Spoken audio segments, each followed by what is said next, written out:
Nalapnos ang halos buong katawan ng isang lalaking nakuryente matapos magtangkang magnakaw ng kable sa Quezon City.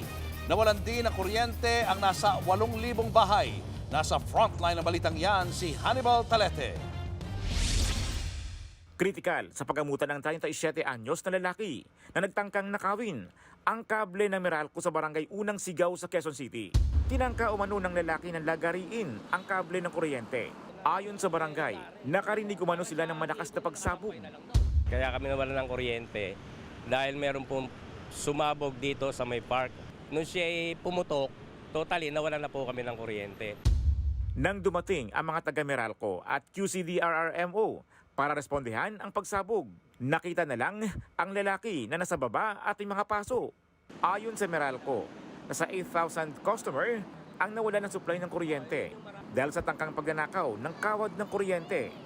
Nilalagarin mo kable, lalo na live na ganyan, siyempre iba ng motibo no. Siyempre pag nanakaw na yun. Meron din pong nakakilala doon sa tao na yan eka ang nagnakaw ng kontador namin kasi may mga dumating eh. Sa datos ng Meralco, 285 ang kaso ng mga nakawan ang kanilang naitala.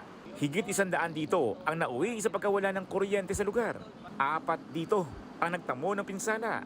Nagbabala rin ang Meralco sa mga nagnanakaw ng kanilang kable. Yung delikado po talaga, no? Yung magnakaw ng kuryente. Please make no attempt to steal the Meralco facilities. This is the only causes service interruption, but also causes harm to the public.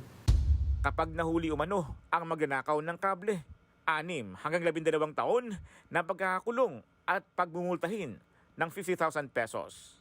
Nagbabalita mula sa frontline, Hannibal Talete, News 5. Mga kapatid, Julius Babaw po. Para sa komprehensibo at makabuluhang balitaan at talakayan, mag-follow at mag-subscribe na sa social media pages ng News 5.